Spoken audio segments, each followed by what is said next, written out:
Tab 1 on April 9, 2015, the residents of the tiny farming community of Fairdale, Illinois woke up to heavy rains pouring down outside their windows and a deeply ominous weather forecast. The local meteorologists were warning everyone that severe thunderstorms were going to persist all day long, and as night fell, there was a very serious chance of a massive tornado forming.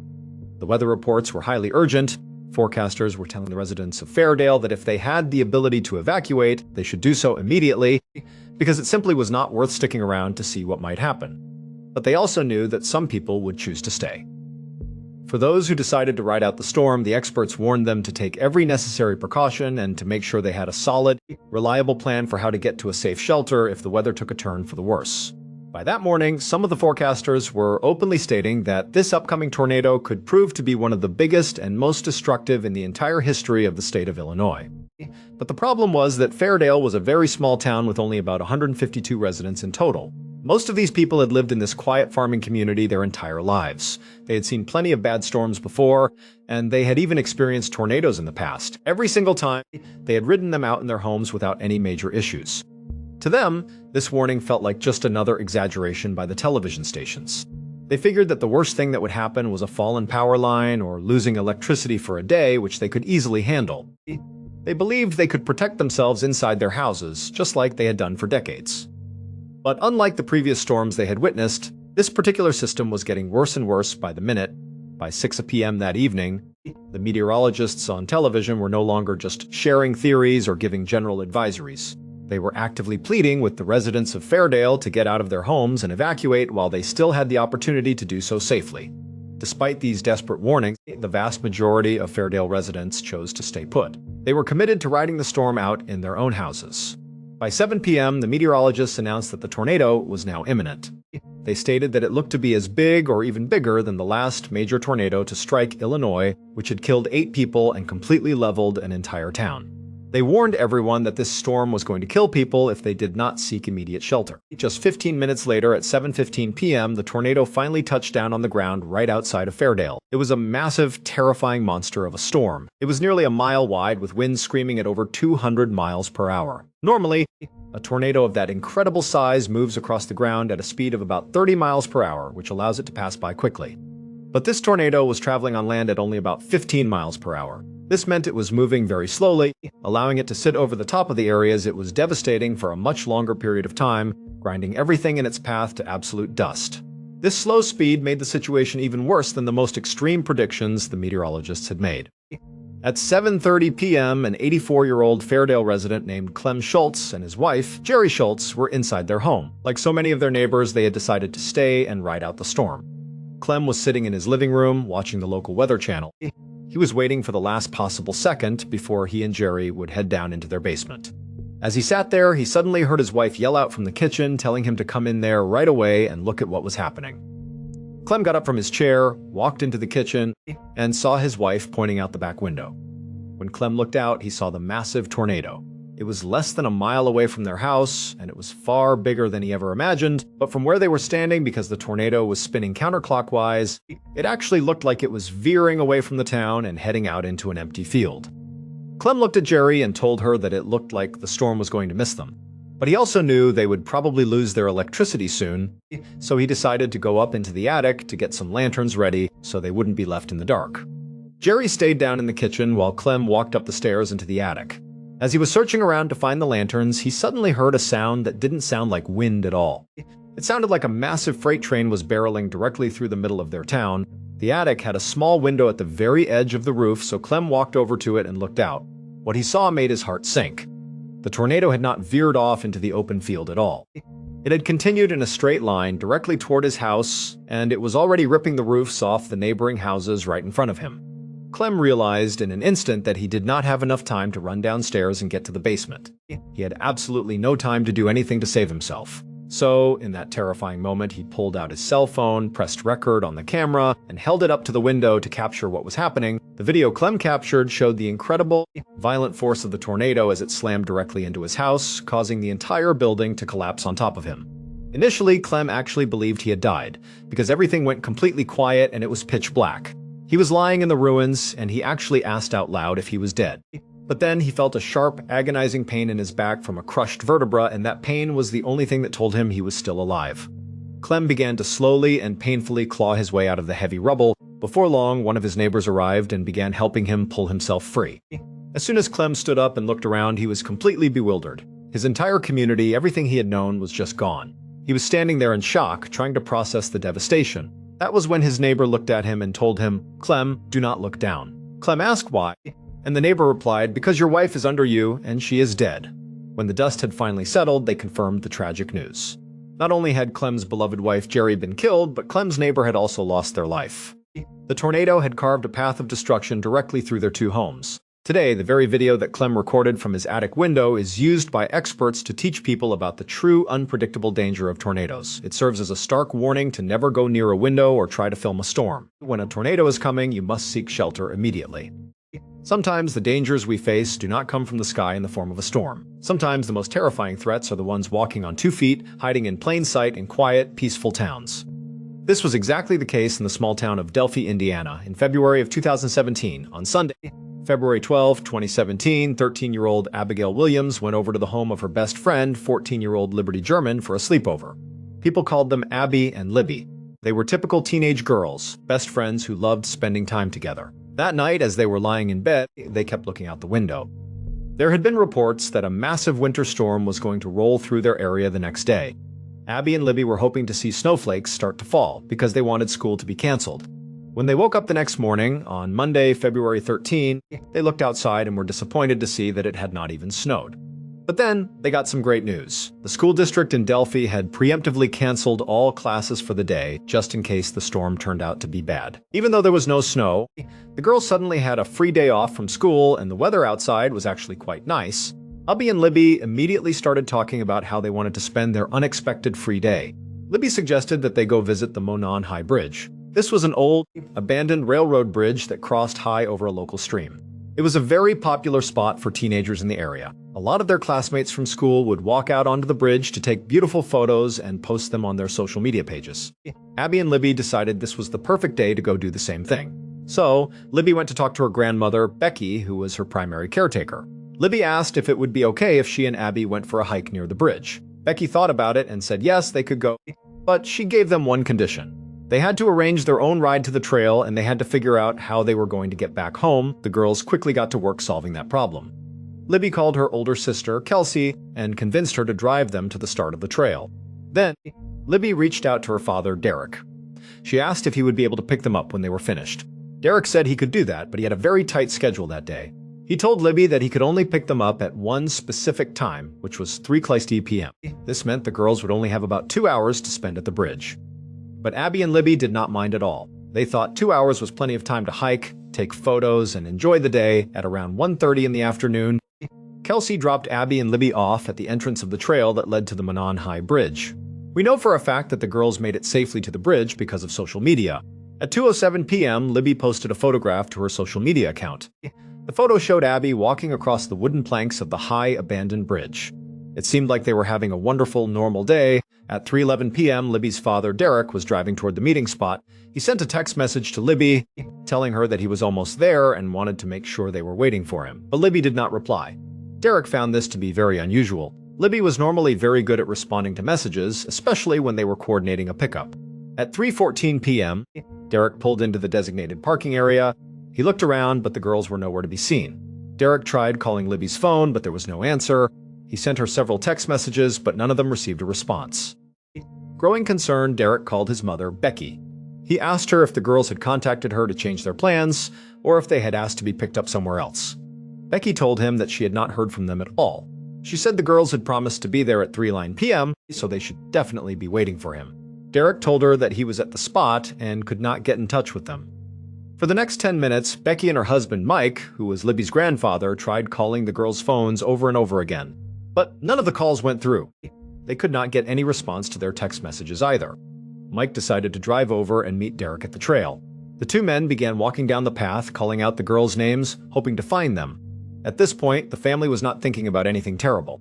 They were just trying to rationalize what was happening.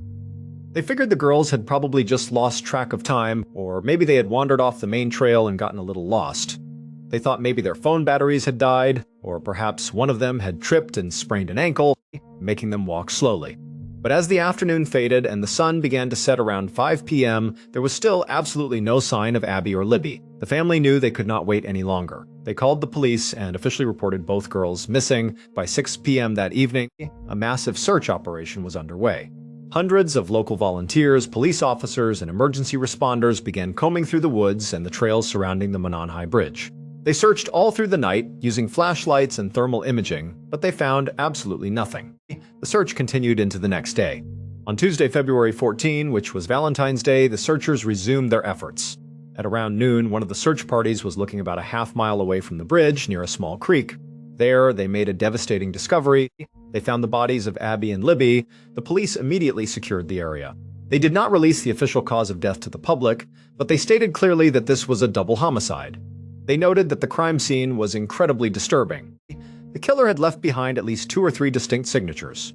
In criminal profiling, a signature is an action taken by a killer that goes far beyond what is necessary to end a victim's life. This can include specific ways the bodies are positioned, markings left on the victims, or other highly unusual rituals. Investigators knew that these kinds of signatures almost always point to a serial killer or someone with deeply disturbed psychological motivations. 3 days after the bodies were discovered, investigators made a major breakthrough using Libby's cell phone, which had been recovered at the scene. It turned out that Libby had saved both of their lives in a way by capturing crucial evidence. While she was taking photos of Abby on the bridge, she had sensed that something was wrong. She noticed a man walking toward them on the abandoned structure. Sensing danger, Libby had secretly started recording video on her phone. The police discovered a video that recorded the events from the bridge all the way through the girls' final moments. The police only released a very short snippet of this recording to the public, hoping someone would recognize the suspect. The video showed a man walking toward the girls with his hands stuffed in his pockets and his head down. On the audio recording, the man's voice could be heard speaking directly to the girls. He said, "Guys, down the hill." Despite thousands of tips pouring in from all over the country, the identity of the man remained a mystery for a very long time, and the case remained completely unsolved. The fear of the unknown is powerful, but sometimes the most dangerous people are those who seek the spotlight, hiding their dark nature behind a charming smile. Long before modern television shows pitted dozens of contestants against each other to win someone's affection, Americans were captivated by a classic show called The Dating Game. Starting back in 1965, this highly popular reality show featured a simple but entertaining format. A bachelorette would sit on one side of a large decorative partition, while 3 bachelor contestants sat on the other side, completely hidden from her view. The bachelorette would ask the men a series of light-hearted, humorous, and often suggestive questions. Based entirely on their spoken answers, she would choose one of them at the end of the show to go with her on an all-expenses-paid dream date. On the surface, the episode that aired on September 13, 1978, seemed just like any other. It was filled with the usual playful banter and silly jokes. But this particular episode would eventually go down in television history for a deeply disturbing reason. At the end of this specific show, it was time for the bachelorette, a young woman named Cheryl Bradshaw, to make her final decision. She had listened to the answers from all 3 men, and she decided to choose bachelor number 1. This man was introduced as a tall, handsome, long-haired photographer named Rodney. When Rodney walked around the partition to meet Cheryl for the first time, the studio audience cheered and laughed. The 2 of them smiled, hugged, and stood together on the stage. To anyone watching at home, Rodney looked like an ordinary, charming young man who was thrilled to have won a date with a beautiful woman, but as soon as the camera stopped rolling and the show ended, the atmosphere changed completely. Cheryl and Rodney went backstage to talk privately and begin making arrangements for their upcoming date. But as they spoke without the television cameras watching, Cheryl noticed a dramatic shift in Rodney's behavior. The charming, polite persona he had displayed on stage vanished. Instead, he became incredibly arrogant and creepy. He began making intense eye contact and saying things that made Cheryl feel extremely uncomfortable. At one point, he leaned in and told her that he always got the girl. Then, he suggested that she should come out with him that very night, promising her that it would be a date she would never forget. Cheryl felt a strong wave of unease wash over her. Trusting her instincts, she looked at him and simply said, "No thanks." She then contacted the show's producers and told them flat out that she refused to go on the scheduled date with Rodney because he made her feel unsafe. This would turn out to be the most important decision of Cheryl's life. If the producers of The Dating Game had performed even a basic background check on Rodney before letting him onto the television set, they would have discovered a horrifying past. They would have found out that Rodney had previously been convicted of a brutal assault on an 8-year-old girl.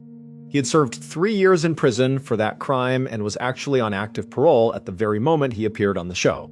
But even if the producers had looked into his record, a A background check would not have revealed the dark double life Rodney was leading when the sun went down. Rodney was incredibly confident and possessed a chilling level of self-assurance. He had no hesitation when it came to approaching women in public places. He would walk right up to them in bars, on the street, or in parks and start flirting.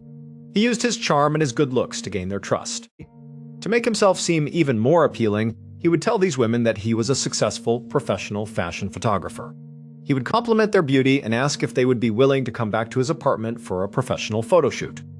Just like Cheryl on the television show, many of these women were flattered and charmed by his pitch and they agreed to go with him, but once they stepped inside his apartment, the trap was sprung. Rodney would shut the front door and turn the lock. Immediately, the friendly photographer would disappear, replaced by the terrifying predator. These women were trapped with no way to escape. He would force them to pose for photographs, and then he would brutally strangle them. Rodney Alcala was not just a strange dating show contestant. He was an active, highly prolific serial killer. By the time he walked onto the stage of the dating game in 1978, he had already murdered at least 4 people. Over a 2-year period, it is estimated that he killed as many as 130 people. That means he was taking a life almost once every single week. Eventually, Rodney Alcala's horrific crimes caught up with him. He was apprehended by law enforcement, put on trial, and sentenced to death. But the audio from his appearance on that dating show remains a chilling reminder of how easily evil can mask itself.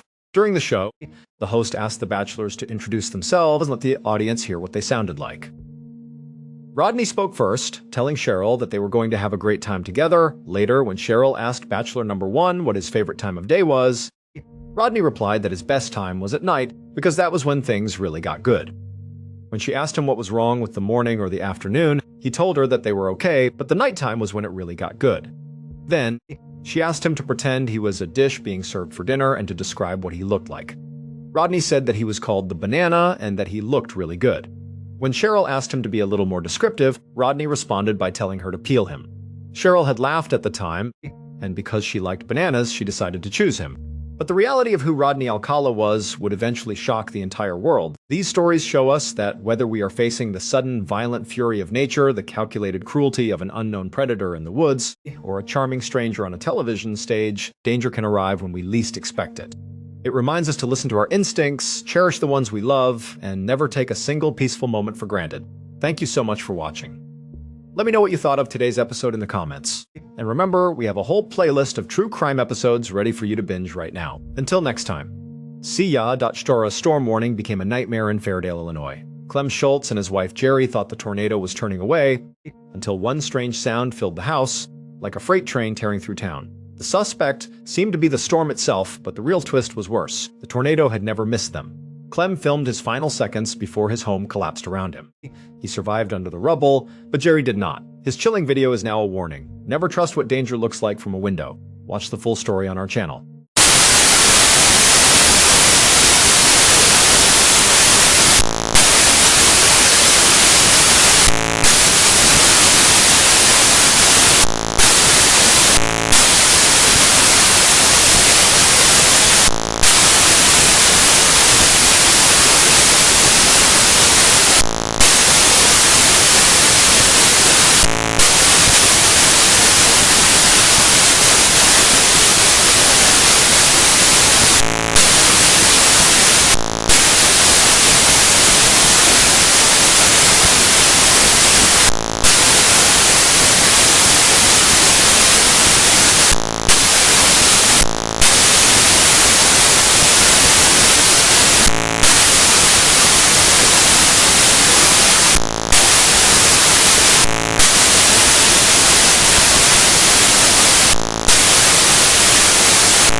Tab 1 every single year, hundreds of people pack up their gear, lace up their boots, and head out into the vast national parks and forests of North America.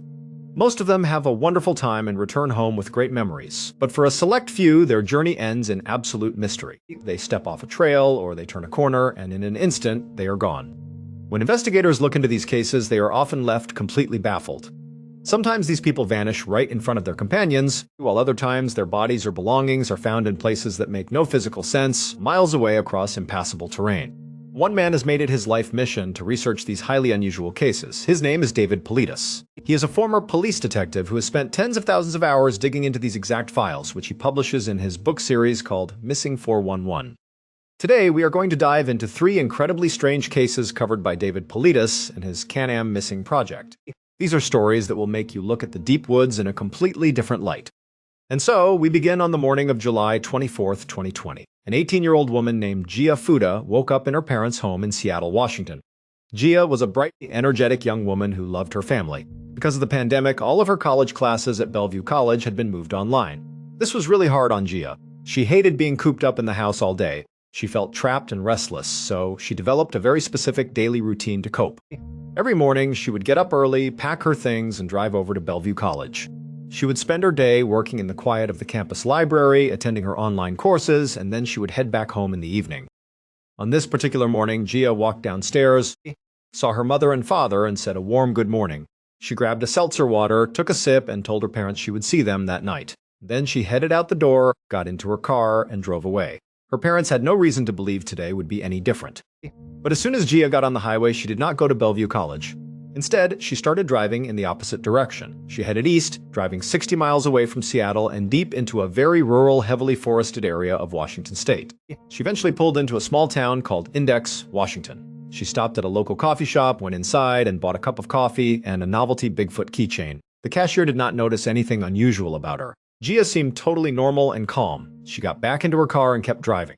She drove another 30 miles away, further and further into the wilderness, until her car suddenly ran out of gas. It seemed like she had no idea her fuel was low because she did not even have enough momentum to pull completely off the road. Her car was left jutting out slightly into the lane on Highway 2, and then Gia did something truly bizarre. Instead of walking along the highway to find a gas station or trying to flag down a passing motorist, she grabbed her cell phone, her Bible, and her journal. She got out of the car, turned toward the massive, densely forested mountain right next to the road, and simply started walking straight up the steep slope. The trees were incredibly thick, and the terrain was rough, but she just kept climbing. Interestingly, David Politis noted that this exact area where Gia stopped is a hotspot. At least a dozen other people have gone missing in this very same section of the Cascade Mountains under equally baffling circumstances. By 11:30 that night, Gia's parents were starting to get extremely worried. It was way past the time she usually came home, and she had not called or texted. They tried calling her phone, but it went straight to voicemail. They sent text after text, but there was no reply. By 1 o'clock in the morning, her parents knew something was terribly wrong, and they called the police. Almost immediately, a massive search was launched. Hundreds of volunteers, search dogs, helicopters, and professional rescue teams flooded the area. Within a few hours, they found her car sitting abandoned on Highway 2. But there was no sign of Gia. The area where her car was found had absolutely no cell phone reception. It was a complete dead zone. This meant authorities could not track her phone signal, and they had no digital trail to follow. They only knew she must be somewhere in the surrounding wilderness. But the problem was, searching this kind of terrain is incredibly difficult. The Cascade Mountains are filled with steep cliffs, thick underbrush, and unpredictable weather. Search dogs were brought in to catch her scent from the car, but they struggled. It was as if her trail just vanished into the forest floor. Days went by, and the searchers found absolutely nothing. In the dense brush of the Cascade Mountains, finding a single person is like finding a needle in a haystack. As the search entered its 7th day, everyone was starting to lose hope. It is incredibly difficult to survive a week in that rugged environment with no food, shelter, or proper gear. But on that 7th day, 2 searchers who were miles away from the highway made a shocking discovery. They were up near a place called Scenic Creek when they walked into a small clearing. There on the ground, laid out in a neat pile, were Gia's jacket, her shoes, her phone, her journal, and her Bible. It looked as though she had simply stopped, stripped off her outer clothing and shoes, placed them neatly together with her belongings, and then kept walking. This discovery was both a relief and a terrifying sign. On one hand, they had a fresh lead. On the other hand, it meant Gia was now wandering the freezing mountain terrain barefoot, without her jacket, her phone, or any supplies. Her family braced themselves for the absolute worst, but they refused to give up. The searchers focused all of their efforts on the area around Scenic Creek. For 2 more days, they combed the rugged forest. Finally, on the 9th day of her disappearance, they found her. Gia was sitting on a rock near the creek. When the searchers walked up to her, she was startled. She clearly did not expect to see anyone. Gia was alive, but she was in a highly confused state. She was emaciated and covered in scratches, but she had managed to survive by drinking from the creek and eating wild huckleberries. However, she was almost entirely incoherent. She genuinely believed she had only been lost in the woods for about 3 days, not 9. When the paramedics and investigators tried to piece together what had happened, they hit a wall. Gia could not explain why she had driven out to the mountains instead of going to college. She did not know why she had walked up that steep, dangerous slope, and she had absolutely no memory of the first 7 days she was out there. She only remembered the last 2 days before she was found. To this day, the transition from her quiet suburban life to a 9-day survival ordeal remains an absolute mystery. She survived, but the answers to why she went there in the first place are lost to her memory. And then there is the physical mystery of her journey. The clearing where her stuff was found was miles away from her car, up a steep incline. Walking that distance barefoot over sharp volcanic rock and thorny brush should have shredded her feet, yet her feet were only lightly scratched. The mystery of her missing days remains completely unsolved. She returned to her family, but she brought back a puzzle that may never be answered. Our next story takes us to the Adirondack Mountains in New York. It involves a man who was the absolute last person you would ever expect to get lost in the woods. His name was Tom Mezek. Tom was a tough, highly experienced 74-year-old veteran who had served in the elite 82nd Airborne Division as a paratrooper. He was not just an outdoorsman, he actually taught survival training courses. He knew exactly how to navigate, how to build shelters, and how to handle emergencies in the wild. More than anything, Tom loved to hunt. For 55 years, Tom and a tight-knit group of 6 close friends had hunted the exact same plot of land in New York. They knew every tree, every ridge, and every trail like the back of their hands. They were a well-oiled machine operating with military precision and deep trust in one another. On November 15, 2015, Tom and his buddies decided to go hunt in this area, and they got a bit of a late start. They didn't get out there until about noon. In order to make up for lost time, they decided to use a technique that is referred to as a deer drive. This is where you have stationary watchers that set up on a line about 100 meters apart from one another. Then, you have a group of drivers that kind of corral any deer or other animals in the area and push them so that they go past the watchers, who can take a shot at those animals. Tom, along with 3 other hunters, were made watchers. They set up along this hillside where Tom was positioned all the way on the left flank. This meant on his left, there were no other hunters. He did have a hunter 100 meters to his right, and then there were 2 other hunters all the way up the hill on the right as well. But he was on the outer flank of that line. The 3 other hunters who were going to be doing the driving were to his right as well, behind this hill, and they were going to try to push the deer up and over this hill down to this line of watchers. After 3 hours and no luck, they had not seen a single deer. They also began to notice something else that was highly unusual. There didn't seem to be any wildlife at all in the area. No squirrels, no birds, no small animals rustling through the leaves. There was just an absolute suffocating silence. When you consider that this group had hunted this exact area for 55 years, they had a really deep understanding of what normal looked like, and before anything happened with Tom, they were already using their 2-way radios to talk about how strange this complete lack of sound was. It felt as if the entire forest was suddenly holding its breath. During this time, the watcher who was standing right next to where Tom was, about 100 meters away, recalled hearing a very distinct sound coming from the general direction where Tom was stationed. He described it as a sudden, sharp whooshing sound or a snapping sound. He did not think much of it at the time, assuming Tom had just adjusted his heavy gear or stepped on a dry branch. Shortly after, with the sun beginning to set and no deer in sight, the group decided to call off the hunt. The watchers began walking back toward their vehicles in the parking lot. When they arrived, everyone was accounted for except for Tom. At first, they were not too worried. Tom was a survival expert who knew these woods better than anyone. They figured he was just taking his time packing up. They began calling out his name, but there was no response. They tried calling his 2-way radio, but they got nothing but static. This was highly unusual because Tom always kept his radio on and was extremely disciplined about communication. The friends walked back into the woods to the spot where Tom had been standing. They began firing their rifles into the air, hoping the loud cracks would guide him back if he had somehow gotten disoriented. Still, there was no sign of him. They walked back to the parking lot and waited, but as the hours ticked by and darkness fell, they knew they had to get help. They contacted the local forest rangers and reported Tom missing. A massive search was launched for Tom. Teams of professional search and rescue personnel, tracking dogs, and helicopters equipped with thermal imaging cameras combed every square inch of the woods. They searched under fallen logs, inside caves, and even dragged the nearby lakes. But they found absolutely nothing. There was not a shred of evidence of Tom. They could not find his walkie-talkie, they could not find his gun, and there were no clothes or footprints left behind. He had simply vanished without a trace. Then, on the fourth day of the search, something very unexpected happened. The Federal Bureau of Investigation, the FBI, suddenly showed up and took over the search. This completely shocked the local search teams and Tom's family. Usually, the FBI does not get involved in missing persons cases in state parks unless there is clear evidence of a kidnapping or a major federal crime. Yet, here they were, deploying federal resources for an elderly hunter who had seemingly walked off into the woods. When Tom's wife asked the agents why they were there, they gave her a highly cryptic response. They said they believed that something was off about this case, and that is why they were there.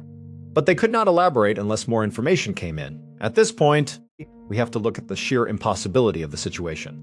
Tom Mezek was an elite military paratrooper who taught survival classes. If he suffered a medical emergency, his body would have been found where he stood.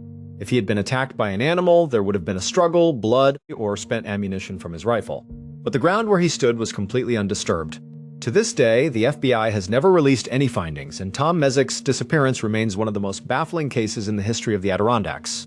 He stood in a designated spot and simply ceased to exist. In 2013, 51-year-old Dale Stelling decided to take a trip from Texas, where he lived with his wife and his parents, up to Colorado. He was an avid outdoorsman and had always wanted to go hiking and camping in Colorado. So they all loaded up the recreational vehicle and began their journey. On June 9th, as they were making their way, their vehicle broke down in New Mexico. Even though they were eager to get to Colorado, Dale saw that where they had broken down was near the Mesa Verde National Park. He thought they could stay there for a night, check out the park the next morning, get the vehicle fixed, and then be on their way. They all agreed, and the next morning they headed over to the park. It was a very hot day, and Dale's wife was overweight and not in great health, while his parents were elderly. So, when they got to the park, they decided to just sit at the visitor center. Dale, however, was an avid hiker and wanted to stretch his legs. He decided to walk the trail down to the abandoned cliff ruins. His family did not bat an eye, and they told him they would see him in a little bit. Dale made it seem like a very quick trip. When Dale did not return in 2 hours, his family grew concerned and contacted the park rangers. The rangers were not worried initially, as the trails were popular and well-marked. But after another hour, the family pressed the issue, and a search began. Rangers spoke to several tourists who had seen Dale on the trail. They said he was friendly and energetic, behaving completely normally as he walked toward the ruins. However, Dale was never found. Interestingly, within the first 24 hours of his disappearance, a tourist reported hearing a weak male voice calling for help from a steep canyon edge. She did not climb down for her own safety, but immediately alerted rangers. The rangers noted they had received a similar report the day before, but when they searched that exact area, they found absolutely nothing. To this day, no trace of Dale Stelling has ever been found. He simply walked down a busy path and vanished. They continue to search for answers, but the mountain keeps its secrets close. His wife and parents returned to Texas with empty hands, forced to live with a lifetime of unanswered questions. When you look at these three cases together, you begin to see the very patterns that David Politis has spent years documenting. These are not your typical cases of people getting lost because they were careless or unprepared. In all three instances, we see highly unusual elements that defy simple explanations. For example, there is the presence of water. Gia was found near Scenic Creek, and her belongings were laid out right next to it. Then there is the behavior of the tracking dogs. In Dale's case, the dogs followed his scent to a single point on a busy trail and then completely lost it, as if he had been lifted off the ground. In Tom's case, the dogs could not find any scent trail at all, despite him being only 100 meters away from his friends. And let us not forget the bizarre details surrounding the belongings. Gia's shoes, jacket, phone, and books were left in a neat pile, yet she survived for days afterward barefoot in the wilderness. It is as if some force is playing by a completely different set of rules. These stories leave us with a deep sense of unease. They remind us that despite all of our modern technology, our GPS tracking, and our search helicopters, the wilderness remains a vast, untamable mystery. There are still places where people can step off a path and simply vanish into the unknown, leaving behind only questions and grieving families who are left to wonder what truly happened to their loved ones. Thank you so much for watching. Let me know what you thought of today's episode in the comments. And remember, we have a whole playlist of true crime episodes ready for you to binge right now. Until next time. See ya. Sir, every year, people vanish inside North America's vast forests, but some cases make no sense at all. Gia Fuda, an 18-year-old college student, drove away from home one morning and ended up deep in the Washington wilderness. Her car ran out of gas, but instead of asking for help, she walked straight into the mountains. Days later, searchers found her shoes, phone, Bible, and journal neatly placed near a creek. Was it confusion, an accident, or something stranger? The twist: Gia was found alive after 9 days with almost no memory of what happened, but her missing days remain unexplained. Watch the full mystery on our channel.